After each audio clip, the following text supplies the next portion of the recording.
Once you're done listening to this podcast, be sure to subscribe to the Science of Personality podcast, powered by Hogan Assessments, on Apple Podcasts, Spotify, Stitcher, or at thescienceofpersonality.com. Hosted by Hogan's Chief Science Officer, Dr. Ryan Sherman, and Hogan PR Manager, Blake Lapp, this podcast explores the impact of personality on life, leadership, and organizational success. Trust us, you'll love it. Welcome to The Accidental Trainer, a podcast where you'll hear firsthand stories and tips on how to start and grow your training career. Hello, everyone, and welcome back to another episode of ATD Accidental Trainer Podcast. I'm your host, Alexandria Clapp, and today we have with us Alaina Szlachta. Alaina is the founder of By Design Development Solutions and author of the recently published Measurement and Evaluation on a Shoestring. Welcome, Alaina. Thank you for having me. It is such a celebration to be talking about the release of this book that I have poured my heart and soul into. I mean, as do all authors, but it's nice to be able to officially dive into it where listeners can actually get a copy and read it for themselves if they like this conversation. And I noticed that you have this beautiful poster behind you that is the cover of the book, which is so fun and awesome. Did you make that? Did ATD make that? I did make it. Yes. I actually have, so don't laugh, and listeners, you will absolutely laugh at this. So the book, as we're recording this, isn't out yet, but I actually wrapped a book with my cover so I could take photos for social media. I love it. I'm very creative. Sure Diana Howells did the same thing. I love authors are so crafty before you get your hands on the actual. I couldn't wait. I had to make my own. Yeah. Yes. Well, we are definitely going to talk about and celebrate your book. I think it's so perfect for this series. So I'm excited to talk about that in a moment. But first, we definitely have to talk about you. How did you get to be here? How did you land in your role? What was accidental in your journey? So I was thinking about this before we hit the record button, and I feel like I have an accidental everything career. And I'm sure listeners and other guests you've had have a similar story. But I'd like to start with the most recent accidental thing, and that is this book. So I was invited to present at an ATD Core 4 conference like 3 years ago. And I had done, during COVID, we all have a story of like what we did when we couldn't do the normal thing. And so what I did is a study, because I am an educational researcher, I'm a data nerd, and I love research and findings that come about through research that you can't get any other way. And so I interviewed 40 learning and development professionals across the globe. It was one of those fun things where I would talk to somebody and I'd say, who should I be talking to? Because I want diverse perspectives. And so I had this both qualitative and quantitative research insights on like, why are people in the corporate learning sector struggling with measurement? Because in my career, and we'll talk more about that, but I didn't struggle with measurement. It was part of what we did. We didn't get funding or permission to move forward with any project unless we had that measurement and evaluation baked in. So when I went into the corporate world and nobody was measuring, I'm like, why? What is going on here? And so that study was the focus of a Core 4 presentation. And somebody was in the audience and was like, hey, we're looking for an author for this book called Measurement and Evaluation on a Shoestring. Would you consider putting a proposal in? And I said, yeah, why not? So I think that's my most blessed accidental experience. That's your most recent accident. I want to go back, rewind a little bit to, you said a little bit about just your career before sort of switching into corporate world. And you talk about it too in the intro of your book. Will you tell a little bit about that story, just like your public health background? Because it's so interesting. Yeah. So I fell in love with teaching when I was just out of undergraduate. And I went to Mexico and I taught English as a foreign language. And my bachelor's degree is in communication. So like nothing at all to do with education. I was like, I got a bachelor's degree. Woohoo. Like, now what do I do with my life? Let me go to Mexico. Let's teach some English. But I fell in love. Like, I think every one of us as educators or trainers has that like first moment where we fell in love with the experience of teaching. And so that was really where my journey began. And then I also was a big advocate for sexual health. I had worked at teen clinics. I'd volunteered with local organizations to like help young people be making healthy decisions, having healthy relationships, because I believe that it starts soon, as early as possible, like have healthy conversations, help our youth make healthy choices in the partners that they're with, because it will affect the rest of their lives. So that was a big passion of mine, led me to getting a doctorate degree in education and human behavior. And so it was like the perfect merger of being able to teach and do research in an area that I really cared about, which was educating people on making healthy decisions, but understanding like human behavior and the psychology of like what makes people make choices the way they do. And then how do we educate them and use education as a tool to like have people living in healthy, happy dynamics in work, in their communities, at home, et cetera. So that was all very accidental, but driven by this passion. And so I worked in spaces where we were grant funded. I worked in spaces where I had to publish peer-reviewed journal articles. I taught in higher education sectors where we had to be very evidence-based. And we did a lot of projects with students where they were doing research and I was guiding them. The very first class I ever taught in higher ed was educational research because they couldn't find somebody else that was willing to do it. And so that was like how I got really deep into the merger of measuring in an education sector and then, helping people break complex concepts down. Like that started for me 20 years ago, but that's when I got my start. It was in that class. And here I am, writing a book in the corporate sector, really leaning on all the work that I had done as a practitioner of measurement, where we had to integrate measurement and education together in order to get permission to do our really important work. Yeah, I love that line stood out to me. You're like, you had to because you're competing for the same grants. It just made me think, gosh, what would be the equivalent if there was a way to make it so that in the corporate space, you have to do it because otherwise your training program get fired? That doesn't sound like a lot of fun though. Yeah, no. But anyways, okay. So it's a good segue to talking about your book, because measurement and evaluation is one of those things that I think if you asked anyone in the profession, they'd say is most important and should start at the front, at the beginning, before anything is conceptualized. And yet it doesn't. It doesn't over and over and over again. And there's baggage with it. There's a lot of overwhelm. There's all sorts of things. So I'm excited to talk about it. And especially this book. I just want to do a little context setting about the Shoestring series. If anyone is not familiar with it yet, it's a newer series for ATD, but it is targeted for all of our folks who are strapped for time and money and staff and resources. Maybe they're a department of one, or they're a really lean team, or they are not even a trainer. They're not even L&D, but somehow they have taken on this extra responsibility or hat and have to own it and want to do it the right way. So maybe they're using this book as a resource to make sure that that happens. The accidental trainers, it is for you and for them and for that community. So first of all, I love this series for that reason. And I think this topic is so perfect for this series. You start off and talk about some common challenges. I'm wondering if you can help us kind of level set sort of why we don't have successful measurement and evaluation often by sort of talking about those challenges. Well, I want to add one more thing about the Shoestring, and this may or may not resonate with other books in the Shoestring series, but I believe very strongly that you can have expertise. Like I have a doctorate degree and taught educational research classes in higher education settings. And yet I've been a shoestring professional my entire career, because it's not necessarily a lack of expertise or a lack of experience than other places that we've worked. It's that we are literally working in a context where we don't have a lot of budget.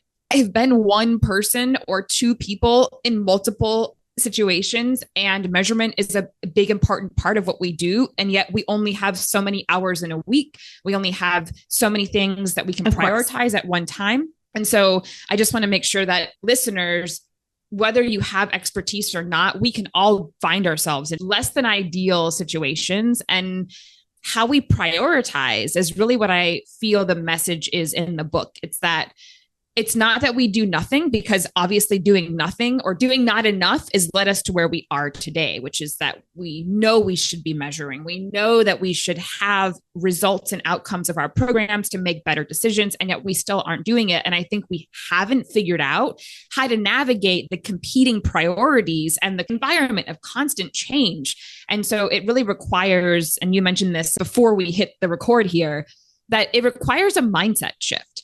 And it requires us to think and strategize differently. And sometimes that requires us to think outside of the box of some of the common measurement models that are in our industry and just think differently. And so that's really what you'll find in this book. Yes, definitely like that addition and that clarification. So going back to challenges, I think we're sort of dancing around or talking about some of them. Just wondering if we should make any of them more explicit, or you think we've kind of covered. There's one word that I want to add, and that is intersectionality. When we think about challenges, it's not like we just have one. I don't have enough time. I don't have a budget. I don't have as much expertise or experience as I'd like. It's compounding. It's like, I don't have enough time. I don't have enough budget. I don't have the expertise. I'm terrified of doing this wrong. I don't have a great relationship with my stakeholders. It's like this compounding context that makes it really difficult. And you can imagine the weight. As I added every one of those challenges in a sentence, you can probably feel like your shoulders getting heavier, heavier, and heavier. And what's the outcome? You just don't do anything, or you don't start at all, because the idea of starting feels so awful that it's not something you're excited about doing. And so I think that compounding intersectionality of all of those challenges happening at once, then you have to decide, well, how do I get out of this? How do I figure it out? And so if we can do that and find small, simple strategies to get started and build our confidence, everything else gets easier. So that's really what you'll find are just a smorgasbord, as Rob Brinkerhoff said in his endorsement. It's a smorgasbord. I actually like saying that word out loud. Small, simple strategies. Like pick one, start somewhere, pick what resonates. What's your most pressing challenge? We don't have relationships with stakeholders. Okay, focus on measurement efforts that help you build better relationships with stakeholders. And that's a great place to start. Unpacking that compounding intersectionality and figuring out what's the one domino I could knock over amongst all these challenges that makes everything else easier. That's the crux of this work. Ooh, I love the way that you kind of made that analogy. They say to do that for feedback too, right? If you can pick the one thing that's going to have this ripple effect, snowball effect, domino effect, whatever it is, that sort of positively impacts everything else. So the way that this book is organized is into sort of three parts: build, borrow, and buy strategies. And I told you, one of my challenges with whenever I talk to a book author is I want to talk about every single chapter and everything they wrote and every story. And it's just so hard to choose. So we'll try to kind of visit each of these buckets just so folks get a sense of what that means. I'd love to start with build strategies. What does that mean in the context of measurement and evaluation? So if we take a step back in the buckets for a second, the build, borrow, buy, think of it as like every chapter is its own situation. You can pick up and take the title and go, you know what? This is where I really am struggling right now. I wouldn't read the book in order. I would literally look at the chapter titles and whatever the keywords are that stand out to you, like I want help with this, or this resonates with me. And so while all of the Shoestring series have that consistent theme of build, borrow, buy, it's not necessarily meant to be a linear reading journey. And it's just an organizing framework. Here are some things to build upon. And so you'll see data literacy and strategy. And then you'll see in the borrow section, like what are some areas that you might not be thinking about you could borrow from that could be helpful leverage for you or in ideating what to work on. And then the buy section is the most intuitive, of course, which is like buying the expertise of outside consultants, buying tools, buying into AI and other technologies. And then the one that I think is the most interesting and kind of creative use of buy is getting buy-in from stakeholders. So I know, Alexandria, I'm not at all answering your question the way you imagined, but I just wanted to give that from the writer's perspective. I've written this to be your field guide. and start with whatever chapter resonates with where you feel the most stuck or stopped, and continue referring back to the book when you get a new challenge, and you'll find some insights in that way. No, that is wonderful clarification. I'm glad you did. And it is reassuring for the busy professional who probably wouldn't read this book front to back anyways. So the fact that they're getting permission and that it's been organized and written in a way where you're encouraging, go straight to where you need the help, and this resonates, and this is the keyword you're looking for. That is excellent to remind folks. It's a true shoestring reading experience. Go to where you need the help the most. Don't feel like you're going to miss something if you don't read the whole book, though it is my goal. I've written this book in story format because we're talking about things that people inherently have negative feelings about. Data, measurement, mathematics, statistics, analytics. Like, I'm going to throw out all the words that are going to make someone cringe to some degree, and all feel that way about any of those keywords, because lucky for me, I guess, but in my life, I've figured out how to look at these things and work with these things. They're still overwhelming for me. And yet I look forward to working on, that's what I do for a living now. Look forward to working with more complex projects and making them simple and making them meaningful, because once we have that confidence, you can't take it back. That's my hope for the reader, is that they build the confidence for themselves so that when they're faced with analytics, data, integration, technology, whatever, measurement, etc., you've got the confidence to go, I can do this. I can make some strides. And it's just because I have. You can too. Okay, so you mentioned data literacy. So I might as well jump into that question because I have it saved I want to go back to our build section. And data literacy is in there. We know it's intimidating. Anyone who listens to this podcast knows I've shared our capability model assessment stats before. And across roles, across experience levels, job titles, whether you're chief talent development officer with 50 years of experience in L&D, or you're a first-time L&D coordinator, whatever it is, the vast majority of these folks say that data and analytics is their weakest capability. They feel the least confident. This is the area that they need to upskill in the most. So I'm curious, why is it in the build section?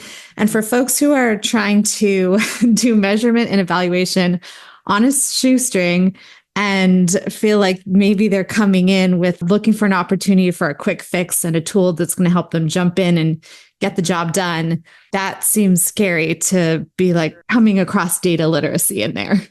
Yeah. I want to tell a story that will circle back to this question. Before I tell that story, here's my perspective. I believe that the reason the sort of corporate training and development sector has not figured out measurement is because of a lack of data literacy. And that if we build, hence your question about why is it in the build part of the book, if we build data literacy, we will be better measurement professionals and practitioners and be able to make more informed decisions because we've got that confidence and that mindset and perspective that helps us to navigate the complexities of measurement.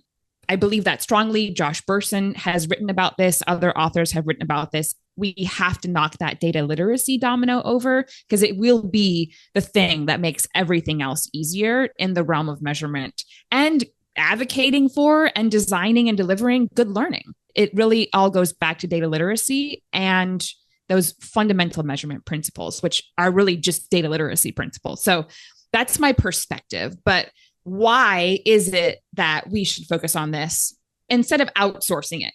Many people have incredible businesses. I am one of them. Like, we have a business built upon the fact that people historically have outsourced measurement and evaluation.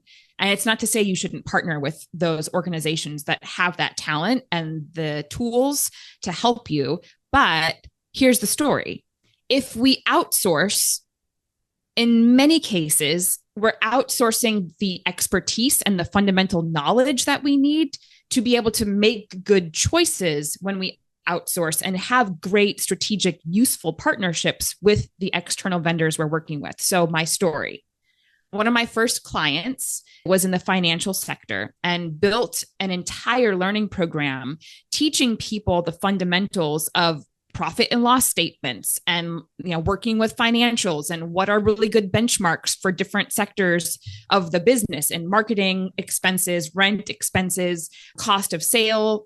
We all pay Stripe and PayPal fees when we send and receive money, right? So how do we manage all of that? That's another place where people often outsource. My bookkeeper is going to handle that. I don't have to know about that stuff. Let my financial services team handle it. But the problem was that when we let our outsourced support handle everything, we don't understand what's going on to then when we need to make a critical decision, we don't have enough expertise to be able to make those informed decisions that only the business owner can take. And so I take that back to learning and development. If we've outsourced the analytics and the data collection and understanding what data we need to make important decisions about making the learning function be more effective, if that's all outsourced, we're not building the expertise to then make the critical decisions that only we can make internally because our external vendors don't have the institutional knowledge and experience and passion and care for your organization the same way that they have their own. That you need to be a partner with your external vendor or you will not have an effective outcome when it comes to anything related to measurement, dashboarding, data management, and hosting. You've got to have a basic understanding to have really fantastic partnerships. That's a convincing argument, especially as yourself, as one of these vendors. So you don't mind replicating yourself internally and maybe eliminating some of that work that you're doing if it means that you're upskilling people internally. I want to switch gears to something else that's covered in this section, which is there's a lot of different measurement and evaluation models, apparently a lot. There's a laundry list that I saw, it was like 15 or 16, and that's not even all of them. You're like, there's like 40 or 50, which I was mentioning to you. My background is in psychology when I was working with learning specialists and teachers. The way that we were evaluating our programs, it was all the science of learning. I wasn't familiar with any of these measurement and evaluation models till I started taking ATD education certificate programs. So I think you can measure success. You can look at the outcome of your program up front and what you want it to be at the end by maybe using any model, though some probably are better than others. So how do you choose the right model? There's just so much to unpack there. So I'm just going to pass it over to you. I like the Alice in Wonderland quote that we're all probably familiar with, which is like, if you don't know where you're going, any road will take you there. And in some ways, I feel like we don't know where we're going. So we pick any model and hope it will take us there. And sometimes the model that we pick isn't what we needed. It's not the direction and the guidance that we needed to get where we were going. And so I talk in the book about using the hypothesis. I'm not creating the hypothesis. It's a way of operating and doing things that has existed for many years. We've got to create a hypothesis of like, what are we doing and why? And getting really clear on that. Because once we have that clarity of where we're going with our program, where we're going with the solution that training is providing for the business, when we have clarity on that, then it's intuitive to then go, okay, well, what data do we need to test this hypothesis and prove that people engaging in our programs are developing themselves in these strategic ways that we need to then help our community as the work that I did in the past, or to help the organizations that we're serving. And what does that look like? And being able to operationalize at like an observable, measurable way. That is all something that you can do without any model, just a little bit of strategic critical thinking, ideally done on a team with diverse perspectives. Helps us to then, well, what's our hypothesis of what we're doing? What is this program supposed to do? How does developing people going to solve a problem for our organization or our community? And how do we unpack that in a way where we can say, as a fly on the wall, I could see people doing XYZ things, that level of unpacking that helps the business or the community. It's just a hypothesis. Then once we have that clear, we can ask ourselves, well, what seems overwhelming or intimidating about collecting the data and proving and testing this hypothesis? With that information, you can go, okay, what measurement model makes the most sense for us to dive into here because they really are good at this thing or they're good at that thing. If I'm looking at investigating behavior change, I'm not going to use the ROI model necessarily because they have a financial calculation that really dives into what's it costing the business and what might happen as a return if we do this program that solves the problem for the business. If I'm not interested in a financial return, I really just care about behavior change. That's a different model. And so there's a lot of models out there. And in some cases, we need to look outside our own industry. There's a ton of models in human resources and social work, even K-12 education. Kirkpatrick model has even been adapted for K-12. One of my absolute favorite models that integrates measurement and evaluation with really good curriculum development and learning design is Joe Harless's accomplishments-based curriculum design. It's been tested in K-12 dynamics. And when educators were using that program or that curriculum design, which builds in measurement and needs analysis and design of learning into one approach versus ADDIE, when we're doing that, they saw returns in terms of the outcomes of the education, like in spades. People were getting more jobs. People had better knowledge. They were staying at their jobs longer when they did these longitudinal studies. So yeah, that accomplishments-based curriculum design process is something I had never heard of until I had started doing a literature review in my part of my study process all those years ago. There's so much out there that could be super helpful. But if we don't know where we're going, it's going to be difficult to pick the model that's going to get us there. I can't help but think that someone was like, let's find a way to call this the ABCD model. And then what words or letters we can use.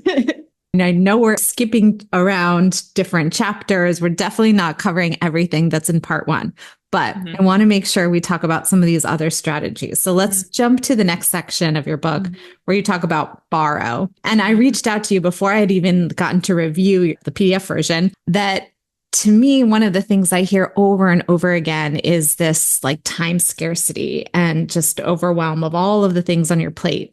And I know that comes up in chapter 4. I know you gave a little context before about what might borrow mean. There's all sorts of different strategies and stories and examples here. But I'd love to talk about chapter 4 because you talk about time in that chapter. And that is something that I think everyone on this planet and everyone listening is feeling crunched for right now. I want to tell a really quick, relevant, like recent story that I think brings this home a little bit. So I host a meetup group. We're called Measurement Made Easy. We meet up on Mondays because I love alliteration. Monday, measurement, meetup. What could be better than that? And so in a most recent Monday meetup, one gentleman was like, I do video training and it is primarily customer facing. And I need to figure out how to prove that my work, which right now is focused all on video training, that my video-based education is actually contributing to customer retention because that was their whole thing. They do customer education because they want to retain their customers year over year. And I said, well, wait a minute. You probably already have data that tells you about the customers that you retain. What are they doing? What kind of things are they engaging in? What kind of support do they get from your team? How often are they in communication with somebody in your organization? There's probably data that is tracking your customer experience journey. And all you have to do is find the people that have been with you for the highest number of years, break them out by category, like geographic location, industry, business size, any other factors that might be interesting to slice and dice. Look backwards and go, what are they doing with our team and with our content and our videos and any other sources of support? What kind of story does it tell about what customers do that we help to retain them? So we don't need to wait 6 months or a year to do video training and then collect data to see how that correlates with customer retention. We can look backwards and we can go, okay, well, maybe we didn't have video-based training, but we had other things that people were engaging in. What were they engaging in? And should we double down on the things that they're doing? Or do we have voice of the customer data that says they really want more video-based training, in which case then it makes sense for us to invest in that? A lot of the borrow is, again, a mindset shift of how do we use what we already have access to? We don't have to create new data. We don't have to measure new stuff. We can just look backwards, again, based on where do we want to go? What is it that we're trying to prove? What is the story that we want to tell? And figure out the data artifacts that we already have to help us figure out what should we be investing in going forward. So that's, a really simple example of the borrowing what you already have. It connects back to the data literacy thing. And I've heard Stella Lee talk about this, like as one of the first steps is like, find out what data you're collecting. And sometimes people don't even realize that they have this data internally, pools and all sorts of things that they could be using. They just don't know where it lives. They don't know that it's there. They don't know how to get to it. Right. That's right. And it's so much easier to get to that data when you've got a hypothesis that you can present to whomever you need to present it to. Hey, I want to test the idea of video-based training helping to contribute to customer retention. But before I can do that, I want to see how many videos have our customers engaged with and how that has helped with retention in the past, if at all. And that was one thing that I talk about in the book, and I talk to anybody who will listen. But when we do research, which is really measurement and evaluation is just research, it's just not as rigorous because we're not doing it for the CDC or publishing it in peer-reviewed journal articles. But at its basic form, we are doing research. You mentioned that we would be surprised the data that our organization is already collecting. And so sometimes our problem, back to the challenges, and a lot of listeners and people who I've spoken to, they say we don't have access to the data. And it's actually talked about in my book as well. Access to the data you already have is obviously a barrier, but what makes it easier to bridge that gap is to have a hypothesis. Here's how you plan on using the data. We want to see what customers who we've retained over the last 2-3 years, how have they engaged in any of our customer education materials? Because we want to understand what is really helping that retention and maybe what's not, so we can prioritize what we should be investing in. Having a hypothesis in place makes it super easy to leverage access to data. But without a hypothesis, without a clear rationale of how you plan to use the data, I could see how a gatekeeper might be like, no, it's too much work to give you access to the data. So give them a compelling reason why and use a hypothesis framework to do that. We think we have to measure something when really we already have the data. We just have to collect it. My other note that I had here is I wanted to talk about new and existing data, but I think you've been also covering that as well. Before we jump ship and move to buy, is there anything else in this borrow section that we haven't covered that you want to share? One important thing, and I mentioned this a little bit when I shared why I love Joe Harless's accomplishments-based curriculum approach so much, is that when we integrate measurement and evaluation and data collection into our design of learning, like literally building it into the flow of learning, it saves us so much time. So one of the stories that I tell in the book, and this is where you are going with chapter 4, is that one of my clients, she is in the tech sector. And so she's selling training to startups and technology companies, and they're all super data driven. And so she knew if she didn't have a business case that would give them sort of proof up front that this program could help, then she wasn't going to be able to sell it as easily as if she had the business case. So she brought me in to do some dashboarding work for her. And what ended up happening is that we ended up redoing her entire program because she had organized her program based on topics that didn't actually have anything to do with the behavior change that she wanted to facilitate with her participants. That was like the core piece that we needed to influence in order to get the results. And so by looking at what data should we be collecting to tell the story of her program, we actually looked to how her program was designed and realized the stories didn't add up. Teaching people a topic a week over 4 weeks is not going to give them the results of being better decision makers. So we built in baseline data collection. We built in pulse checks. We did scenario-based sessions that allowed people to reflect on testing different tools to help them with the outcome of being better decision makers. And all of that was data enablement. We built data into the flow of learning so that the client could be more agile in how she taught and supported people, but that we had data all along the way to help us understand how participants were growing in the program. We didn't have to wait till 6 months later. We had a lot of leading indicators we built into the program itself. All of that upfront work of what story do you want to tell? What data do we need to collect? And what are those core things that are going to influence the change that we desire? And are we really supporting people in getting those outcomes? The data perspective is what helped us to see all of that. Could you imagine if she designed her program based on topics across 4 weeks, collected some data, and then found out later that this really didn't help me influence my decisions at all, but the information was really nice. Thanks. I enjoyed the experience. I could imagine her having a tough time selling that program to people in the future. Yeah. Oh my goodness. So let's jump to buy this third section. What does this mean? I know you, again, gave a little context setting before that this could be bringing in consultants, external expertise, and some reasons why you won't want to do it. But do you think there's some sections of this that are empowering, that you do want to bring someone in? There is a reason why, and maybe you learn something along the way. So when is it strategic?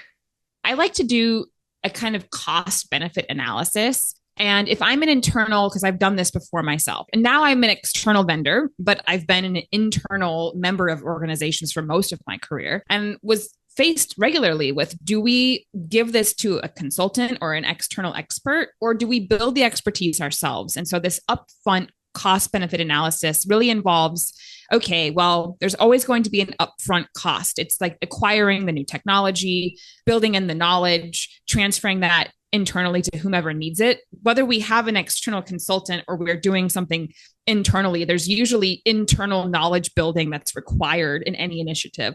And then there's always monthly fees. But what's most interesting is actually looking at, if I build, me being the internal professional, if I build the expertise myself, how will it help the organization in the future? And this is a question that I think we often overlook when we look to hiring external consultants, because you're taking away the opportunity to be able to be the person who gets promoted, leads new projects, because now you've built internally this knowledge and this expertise that can be leveraged for the future. So sometimes building internally gives us more opportunities and cost saving down the road. Even though it's more cost upfront in terms of time, it pays off in spades later on down the road. But if we do external vendors or external consultants who do the building for us, we lose that opportunity to build the knowledge and the expertise ourselves that could be leaned on in the future. So the question is really, is this a one-time project that we just need to check the box, get it done? And we're probably not going to need this expertise again, or very rarely, in which case, hire an external consultant. But if you're building something like a dashboard and you need someone to manage that dashboard, it probably shouldn't be the external vendor. Maybe it's faster if they build it, but then they teach you how to manage it going forward. So there's, like I said before, there's a real partnership between internal and external talent. And it's that partnership, when thought through correctly, can make all the difference in the kinds of outcomes that we see. So you talked about when you're doing the decision tree of, is this going to be something we decide to build internally versus bringing in external support? What about tools? And there's like a whole section devoted to AI. So definitely want to touch upon those. Tools. The one message I'd like to leave with listeners is that sometimes we buy tools thinking that they're going to solve problems, but we didn't have a strategy of how to solve the problem with the tool. We just bought the tool thinking it would solve the problem without any strategy at all. And I think this is the problem with buying technology, is that we hope it will do X, Y, Z, but we don't have enough understanding of the problem itself or what viable solutions might look like. We just hope that technology will fix it. And oftentimes technology can make some things easier, but it causes other problems too. And so without a real strategy and clear outcomes of like what the tools and technology are going to do for us, those are things like saving time. Those are things like integration or scalability. things like that. And if we don't have that clear goal of where we're going with our tools and technology and what they should do for us now and in the future, without that clear strategy, you can adopt the wrong tools and then get into these long-term contracts that you end up paying for, even though the tool isn't what you need and you have to buy something new and it's frustrating, and all that can be avoided with strategy on the front end. I love it. And then I'm going to pull out AI just because that obviously falls under this whole bucket, and that whole message like doubly, triply applies with AI. I can't help but think, I know I fall into that trap. I'm like, AI could fix this, like any tool, any problem, any like, challenge, but give us your advice. I'm frightened by what the future looks like when it comes to technology and AI. I mean, anyone who's writing about AI recognizes that like what I'm writing today is only going to represent what's happening today and a little bit of what happened yesterday. And so I did my best in writing this chapter to lean on that AI isn't new. Like, it's been around for a while. And where have people found AI to be really useful in the education sector? There's data going back to 2020 about that. And so I suggest as advice that we lean on what's been tried and tested in our industry and double down on that, but keep experimenting with things as they evolve. And so what are those things that have been around for a while? Feedback and grading. So teaching artificial intelligence to grade something based on historical data of like, what's the right answer or what's a ballpark answer. I think that we can leverage some of those kinds of systems because we know that they don't fail, especially if we have a lot of data to train them on. Other thing like automated feedback. We can build in some really good feedback or criteria that then the AI can learn from and give personalized, timely feedback. That's huge time savings. And even if it's not complete or even if it's not perfect, it's better than no feedback at all or waiting to get feedback much, much later that now it's no longer relevant or top of mind. So in some cases, we leverage technology because, you know, as a learning professional and listeners, we know that the science of learning is like learning is always happening. But if I do something and a week later I get feedback on it, that gap sometimes is useful, but only if it's paired with more teaching and reinforcements. If I just get feedback without additional context or opportunities to dialogue about that, it's not going to be so useful. So how do we leverage the time-saving opportunities of AI? Feedback, personalization, and grading. And of course, all of the thematic analysis.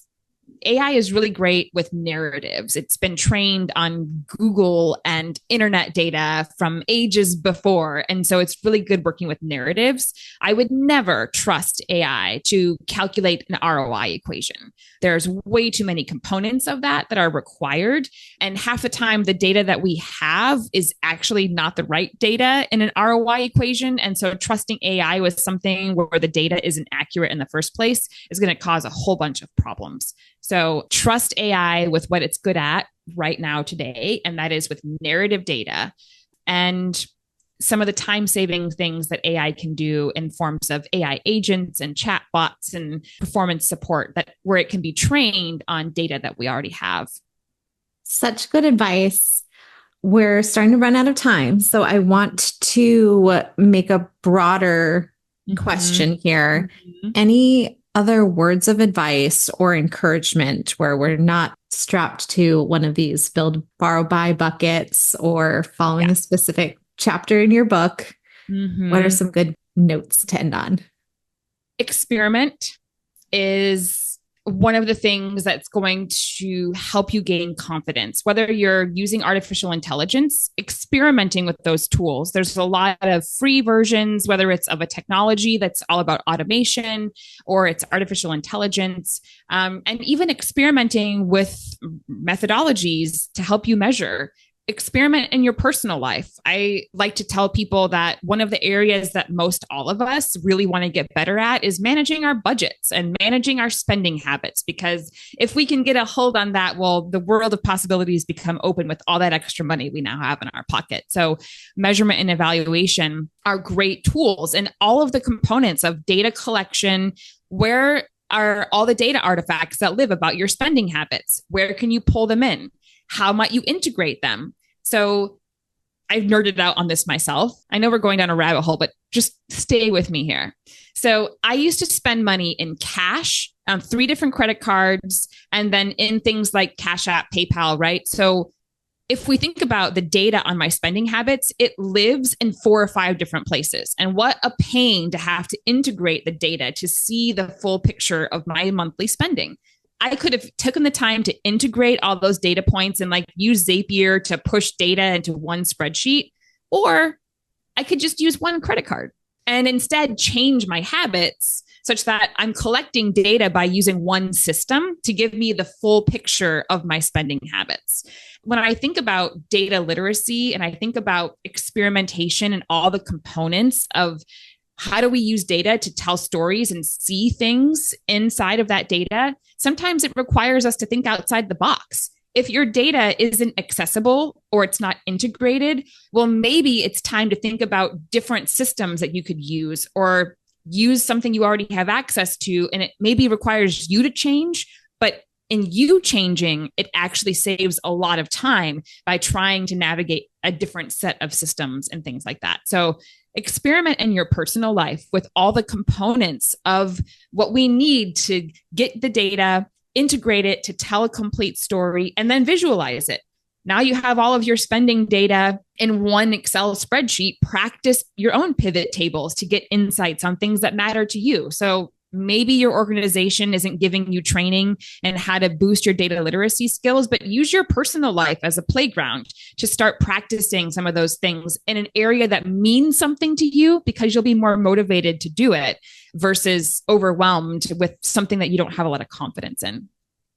Love that advice. I wanted to mention that there's an entire chapter that's all the different tools and templates that you mentioned throughout the book as additional resources for folks who are thinking, yes, that is nice. I want to experiment. I want to build my data literacy skills, but I need to do this yesterday.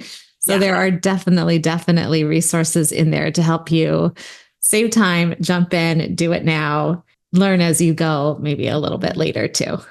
Just start somewhere and add complexity later is what I like to tell people. Congratulations again on your book. We're going to switch gears for now to just focusing on you again. Tell us about your current learning goals.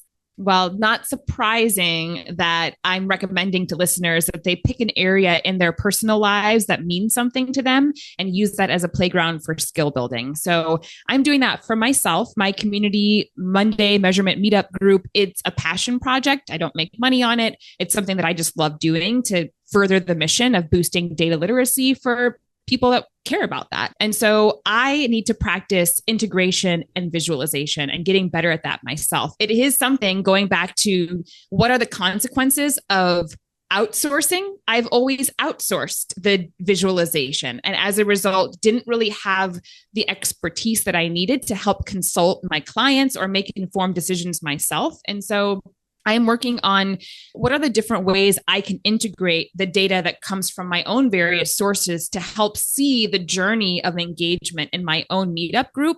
And like some of the data that people share in the meetup group that's like reflects what they commit to working on. And then did they do it? There's a whole bunch of data artifacts that exist and they're a mess. How do I then tie them all together and visualize that and give that data back to my members in a way that's meaningful, that continues helping them on their growth journey? This is all personal for me. I want to get better at the integration and the visualization challenges because I'm guilty of outsourcing them and I'm now suffering the consequences. So I'm digging into that right now. Ooh, well, I will have to follow up with you next year and make you write a blog and help us give an example and show what some of that data visualization might look like. I'm sure there's some listeners who would love to upskill in that as well. And actually, a teaser, I am working on a case study right now that I'm going to apply. Hopefully I can still do that for the Demo Fest at either DevLearn or Learning 2024. So y'all don't have to wait till next year, though we can unpack that in a different format. But I'm hoping to be able to reveal some of my own experimentation in both a code and no code way that wherever you are, what you need, you can still do that for yourself. So stay tuned for more if you're going to one of those conferences later. Great. Well, that was going to be my last question, is keeping up with your activities. So they may find you at one of those conferences. And anything else you want to mention? I do. So I write an e-publication called The Weekly Measure, and it comes out every Saturday, so that when you have some downtime over the weekend and you want to explore some small, simple strategies and thought leadership around measurement with your favorite beverage, it's like my habit. I have my people that send newsletters. I save my reading for the weekend when I have a little breathing space with my favorite coffee beverage. So if that is of interest to you, I have a Substack newsletter that you can find on my website at dralaina.com. Great. Well, thank you so much, Alaina. It was so fun to chat with you today. This has been a pleasure too. I'm looking forward to what our listeners have to say and getting this book into more people's hands, because when we write books, we don't want them to not be read. So I'm looking forward to the reactions and comments on that experience for readers. Absolutely. Well, thanks for contributing to the ATD community and helping all of our listeners to upskill and find a way to manage, even if they feel they're on a shoestring situation with measurement and evaluation. Thank you to our sponsor, Hogan Assessments. Thanks for listening to this podcast from the Association for Talent Development. Be sure to check the show notes for resources mentioned in today's episode. And if you found the show useful or insightful, please be sure to like, subscribe, and share it with a colleague.